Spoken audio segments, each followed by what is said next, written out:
তাহলে আমরা ইনসার্টে ছিলাম, টেবিল পর্যন্ত দেখানো হয়েছে। আমরা আজকে পিকচার নিয়ে আলোচনা করি যে কিভাবে আমরা একটা পিকচার নিয়ে আসতে পারি এবং সেটাকে কিভাবে মডিফাই করা যায়, কিভাবে কাজ করা যায়। আচ্ছা, এগুলো কাজ সবগুলোই যেগুলো দেখাচ্ছি এগুলো হয়তো ইনডিরেক্টলি আমরা জব শুরু করি নাই, কিন্তু জবের অনেক কাজ আমরা এখানে করে ফেলতেছি, ঠিক আছে? আমরা যখন জব শুরু করব তখন দেখবেন যে এগুলো ইজি হয়ে গেছে। আর জব অবশ্যই ফটোকপি করে ফেলেন তাড়াতাড়ি। কপি বের করা একটু ঝামেলা আমার জন্য, তারপরেও দেখতেছি আমি ক্লাস শেষে বের করা যায় কিনা। আচ্ছা, আর থিওরি যে কোশ্চেন দিছি পড়ছেন সবাই? রাত্রে যদি এক্সাম নেই 80% মার্ক পাইতে হবে, হ্যাঁ অ্যান্সার না। আচ্ছা, তাহলে রাত্রে এক্সাম হবে। যারা আসে নাই তারা থাক। হুম, কি বাংলা? ওইটা তো দেখে লেখার জন্য দিছি, ওইটার আবার এক্সাম নেওয়ার কি আছে? আপনাদের কোশ্চেন এত খারাপ অবস্থা হয় মাঝে মাঝে। গত ব্যাচে আমার এক স্টুডেন্ট পরীক্ষা এমনিতে জবের মধ্যে সিভি একটা ছিল, কোশ্চেন্সে সিভি আসে না, এখন কয় স্যার আমার যে সিভি আসে নাই, এখন আমি সিভিটা করবো কোথায়, কিভাবে করবো, আমি দেখে লিখবো কোত্থেকে? তাই কিরকম গাধা স্টুডেন্ট চিন্তা করেন। কোশ্চেন্সেই তো সিভি আসে না, সিভি কেমনে করবি? এগুলো হলো পোলাপানের কোশ্চেন আসে না, ও সিভি করার জন্য পাগল হয়ে গেছে। এই যে হচ্ছে অবস্থা স্টুডেন্টের। যাই হোক, তাহলে পিকচার্স, তাহলে আমি এইখান থেকে ইনসার্ট থেকে পিকচার্সে যাব, এরপর দিস ডিভাইস মানে এই ডিভাইস থেকে পিকচার নিতে চাই, এইখানে যাব।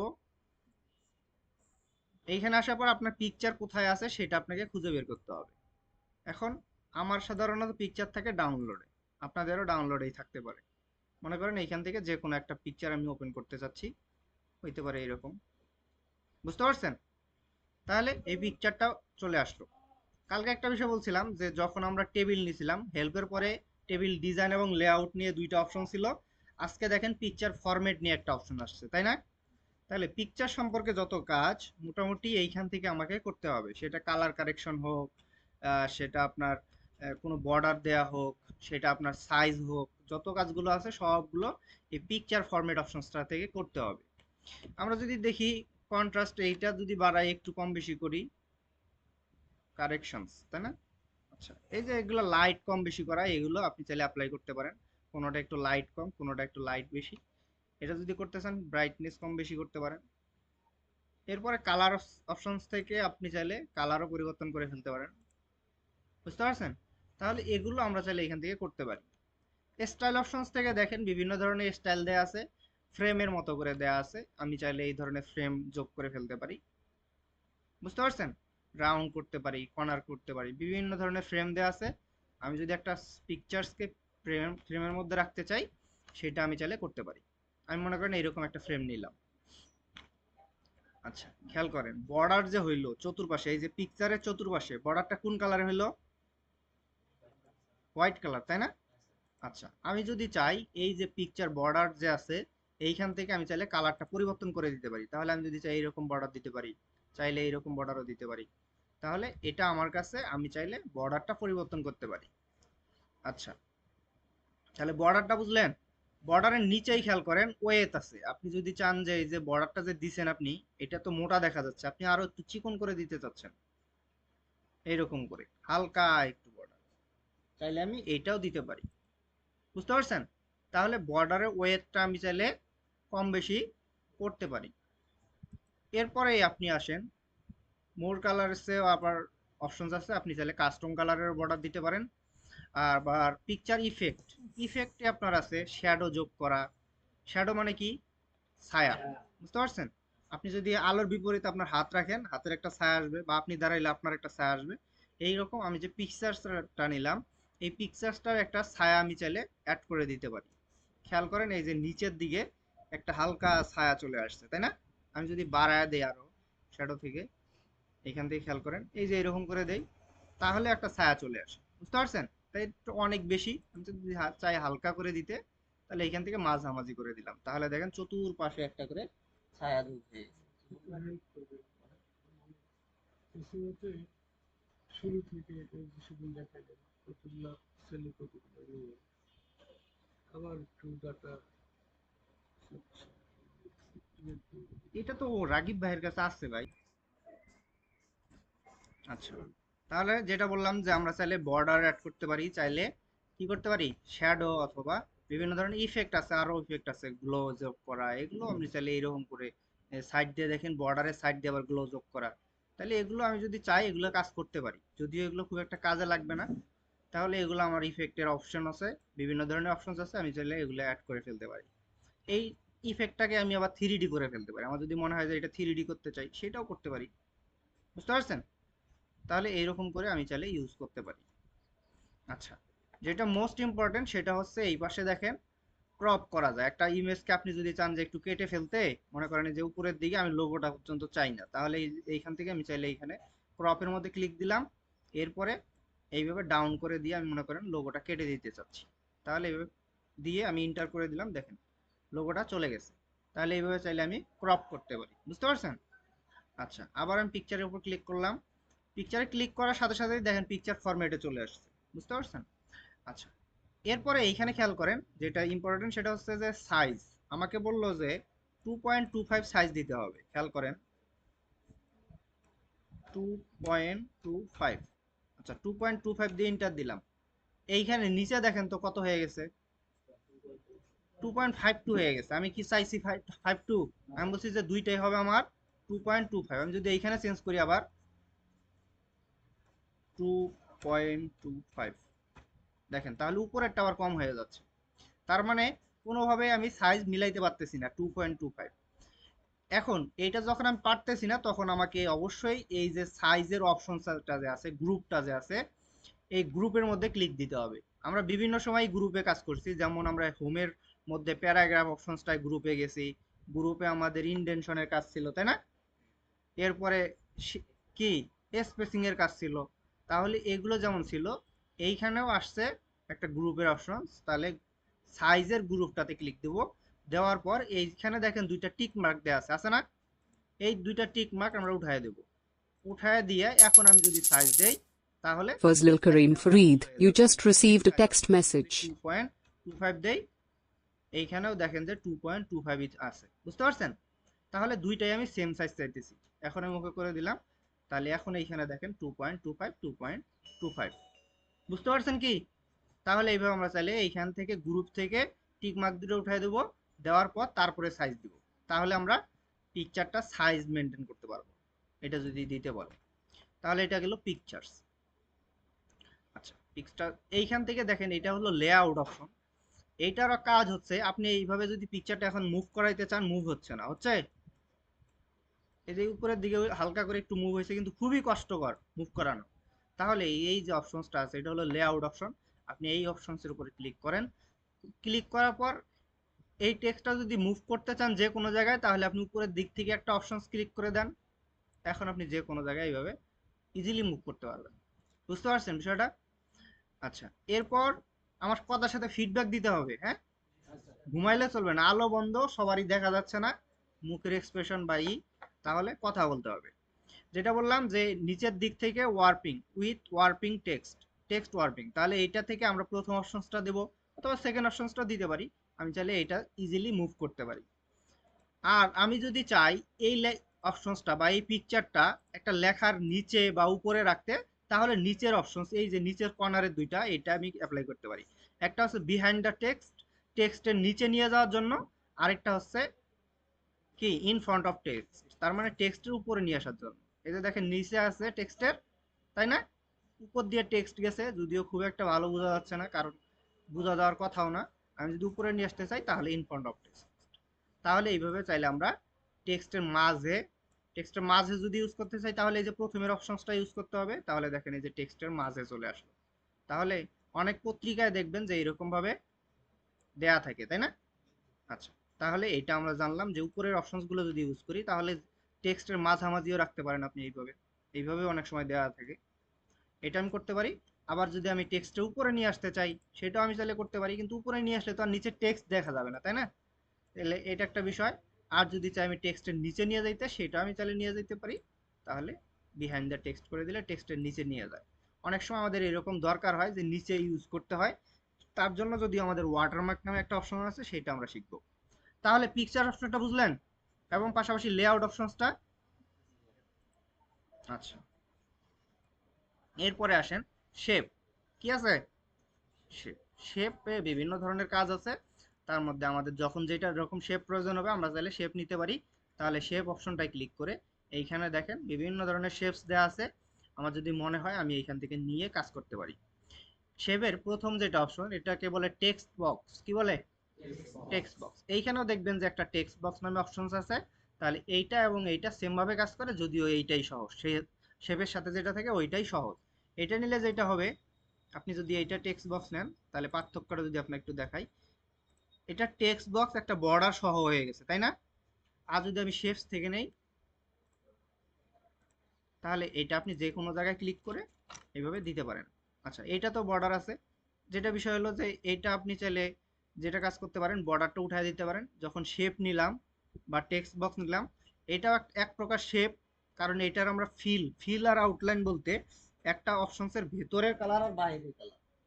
যদি একটা বক্স ক্রিয়েট করি, এটা আমরা বলছিলাম প্রথম ক্লাস বা সেকেন্ড ক্লাসে, তাই না? যে বাহিরে যেটা আছে এটাকে বলবো আউটলাইন। তার মানে এই যে এটা থিন আমরা মানে চিকন মোটা করতে পারি, তার ভেতরে যদি কালার করে দেয় তাহলে সেটা হলো ফিল কালার। বুঝতে পারছেন? এই যে বাহিরে যেটা আছে এটা তাহলে আউটলাইন হিসেবে আছে। আমরা যদি চাই এই আউটলাইনটা উঠাই দিতে, তাহলে এখানে ক্লিক করলাম, শেপ ফরম্যাট নামে একটা অপশন চলে আসছে। এরপর শেপ আউটলাইন, এটাতে গিয়ে আমি চাইলে শেপ এর আউটলাইনটা চেঞ্জ করে ফেলতে পারি। বুঝতে পারছেন কি? আচ্ছা, তাহলে আউটলাইন চেঞ্জ করলে এখন যেটা সুবিধা হলো, আপনি এটা টেক্সটটা স্বাভাবিক টেক্সটের মতো মনে হলো। এইটার যেটা আরেকটা সুবিধা সেটা হচ্ছে আপনি এটা ইজিলি যে কোনো জায়গায় মুভ করতে পারেন। বুঝতে পারছেন? আচ্ছা, শেপের মধ্যে ক্লিক দিয়ে আপনি চাইলে ফিল আউটলাইন দুইটা আবার কালারও করতে পারেন। আপনি যদি চান ভেতরে কালার করতে সেটাও করতে পারি আমরা। আবার যদি আমার নো কালার চাই সেটাও আমি চাইলে করতে পারি। বুঝতে পারছেন? এইভাবে আমরা চাইলে কালার করতে পারি, নো কালার সেটাও করতে পারি। ইফেক্টের অপশন আছে, ওই তো শ্যাডো যোগ করা, এগুলো গ্লো যোগ করা, এগুলো আমরা চাইলে এগুলোও দিতে পারি।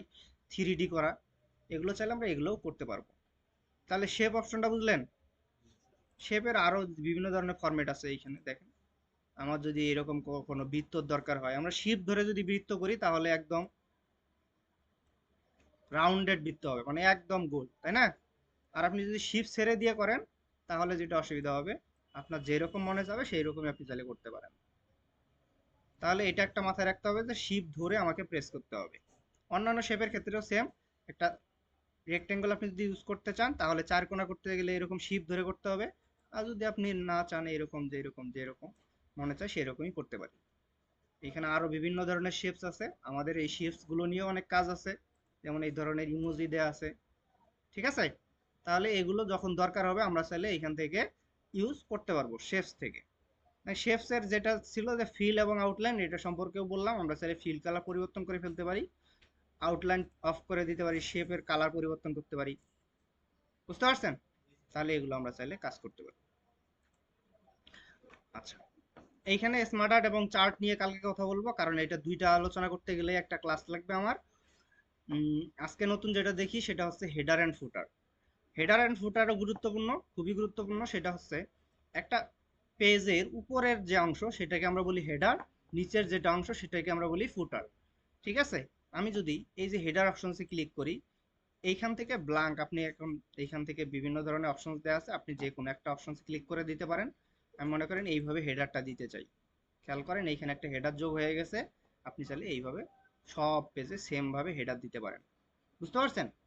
হেডার যেটা সুবিধা হলো, মনে করেন আপনি একটা 100 পেজের একটা ডকুমেন্ট ক্রিয়েট করবেন, ঠিক আছে? 100 পেজ। এখন একটা নাম লিখতে হয়, মনে করেন কম্পিউটার ল্যাবের জন্য আমরা একটা ডকুমেন্ট ক্রিয়েট করব। এখন আমি এইখানে একটা জিনিস লিখতে চাই কম্পিউটার ল্যাব। বুঝতে পারছেন? এটাকে আমরা মিডিল অ্যালাইন করে দেই, তাহলে মিডিলে চলে আসলো। আমরা এটা ফন্ট সাইজ কম বেশি করা, তারপরে বোল্ড ইতালিক করা, এগুলো তো করতেই পারবো, তাই না? মনে করেন এইরকম একটা হেডলাইন আমাকে দিতে হবে। আচ্ছা, হেডার ফোটার যখন নিলাম তখন এই যে হেডার ফোটার নামে আরেকটা অপশন চলে চলে আসছে। এখন আমি এইখানে থেকে ক্লোজ করে দিলাম, হেডার ফোটার ক্লোজ। তার মানে হেডার ফোটারটা চলে গেল। এখন দেখেন এই যে টেক্সটটা কিন্তু সব পেজে চলে আসছে। আপনি যদি আরো পেজ নেন তাহলে আরো পেজে এই জিনিসটা থাকবে। ফুটারেও যদি আমি দেখি সেম ভাবে, ফুটারে মনে করেন আমি শুধু একটা নাম্বার দিলাম 1, দেখেন সব পেজেই 1 চলে আসবে। বুঝতে পারছেন?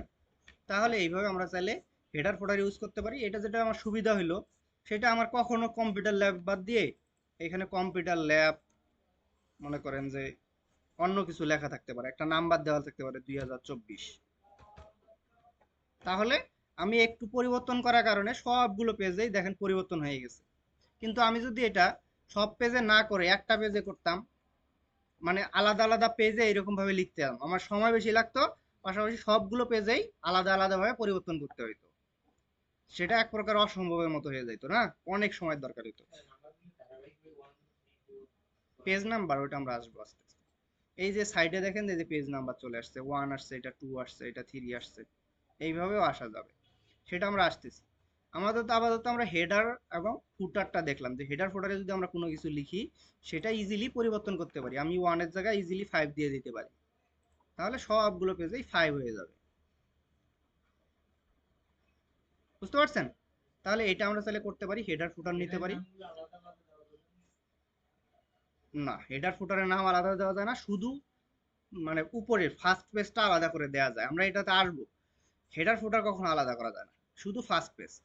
আচ্ছা, ডাবল ক্লিক করে আপনি যদি উপরের 1 ইঞ্চ মানে উপরের অংশটাতে, আমি 1 ইঞ্চি পরিমাণ বলি, যে 1 ইঞ্চি পরিমাণ জায়গাতে আপনি যদি প্রেস করেন ডাবল ক্লিক, দুইবার ক্লিক করলেও দেখবেন যে হেডারটা চলে আসছে, এইখান থেকে ক্লোজ করে দিতে পারেন, অথবা ডাবল ক্লিক করে নিলেন, হেডার ওপেন হলো, ফাঁকা জায়গায় একটা জায়গায় ডাবল ক্লিক করতে পারেন, তাহলে হেডার ফোল্ডার ক্লোজ হয়ে যায়। তাহলে আপনি চাইলে ইনসার্ট থেকে এইখান থেকেও হেডার ফোল্ডার নিতে পারেন, অথবা ডাবল ক্লিক করার মাধ্যমে হেডার ফোল্ডার অন করতে পারেন। বুঝতে পারছেন বিষয়টা? আচ্ছা, এইখানে যেটা বলতেছিলাম যে ডিফারেন্ট ফার্স্ট পেজ, এইখানে নামে একটা অপশন আছে, তার মানে আপনি ফার্স্ট পেজ প্রথম পেজটা ডিফারেন্ট করে দিতে পারেন, এই যে চলে গেছে, এখন আপনি এইখানে অন্য কিছু লিখতে পারেন। বুঝতে পারছেন? সেকেন্ড পেজ থেকে কিন্তু আবার ওই যে কম্পিউটার ল্যাব 2024 এইটাই থাকবে। আর একটা অপশন আছে ডিফারেন্ট ওয়ার্ড এবং ইভেন্ট, একটা হচ্ছে জোড়া এবং বেজোড়া সংখ্যা, আপনি চাইলে বা জোড়া, জোড়াতে একটা নাম, বেজোড়াতে আরেকটা নাম, এইভাবেও দিতে পারেন, তাহলে সেটাও এখানে দেওয়ার অপশন আছে। তাহলে ডিফারেন্ট ফার্স্ট পেজ, এই জিনিসটা আমাদের লাগবে নেক্সট টাইম, দরকার হবে, কারণ প্রথম পেজে দেখবেন যে অনেক সময় আমাদের হেডার দেওয়ার দরকার হয় না, কারণ প্রথমটা তো ফ্রন্ট পেজ, ফ্রন্ট পেজে হেডার ফুটার না দিলেও হয়। আচ্ছা, সেটা আমাদের এইখান থেকে ডিফারেন্ট ফার্স্ট পেজ করে দিতে হবে। বুঝতে পারছেন? এইটা একটা বিষয়। হেডার ফোটা যেহেতু দেখলাম, আরেকটা অপশন আমরা এখানে দেখে ফেলি, সেটা হচ্ছে টাইম পেজ নাম্বার। পেজ নাম্বারও দিতে পারি আমরা চাইলে, এখান থেকে টপে দিতে চাই নাকি বটমে দিতে চাই সেটা আমাকে বুঝতে হবে। তার মানে হেডার বা ফুটার এইখানেও সেম জিনিস। তাহলে এইখান থেকে আমি যদি হেডার ফুটার ওপেন করি, তাহলে যেটা বিষয় হয়, এইখানে দেখেন যে পেজ নাম্বারটা চলে আসে, ঠিক আছে? তাহলে ইনসার্টেও আছে, ইনসার্টেও পেজ নাম্বারটার অপশনসটা আছে। হেডার ফুটার যদি ওপেন করি তাহলেও পেজ নাম্বারের অপশনস আছে। তাহলে আমি যে কোনো জায়গা থেকে নিতে পারি। আমি দিতে চাচ্ছি হেডারে বা ফুটারে, যাতে আমার পেজ নাম্বার বা এইটা মানে সহজেই চেঞ্জ না করতে পারি, এই জন্য হেডারটা ওপেন করলাম। এরপর পেজ নাম্বার থেকে আমি টপে দিতে চাই, টপের রাইট কর্নারে দিতে চান না লেফট কর্নারে দিতে চান নাকি সেন্টারে দিতে চান, কিভাবে দিতে চান, এখানে বিভিন্ন ধরনের অপশনস আছে, এখান থেকে আপনি চাইলে দিতে পারেন। আমি মনে করেন এইরকম ভাবে দিতে চাই, খেয়াল করেন বটমে চলে আসলো, টপে দিতে চাইছিলাম, টপ পেজ নাম্বার। আচ্ছা, এইখানে আমি চাইলে দিতে পারি, নিচেও দেখেন নিচেও আছে, কতটা পেজ নিছি সেই অনুসারে এইখানে 3টা পেজের মধ্যে প্রথম পেজে আসি, এটা বোঝাচ্ছে। তাহলে এইভাবে আমরা চাইলে হেডার ফুটার এগুলো অন করতে পারি, এবং পেজ নাম্বার দিতে পারি, তারপর বিভিন্ন ধরনের কাজগুলো হেডার ফুটার মাধ্যমে করতে পারি, যাতে আমার সহজ হয়। বিষয়টা কি ক্লিয়ার? আচ্ছা, আজকে আর না দেখাই, এগুলোই থাক মোটামুটি, এগুলো একটু প্র্যাকটিস করেন, শেপ, তারপর পিকচার্স, এরপর হেডার ফুটার, ঠিক আছে, পেজ নাম্বার, আর হচ্ছে বাংলা টাইপ করেন বেশি করে।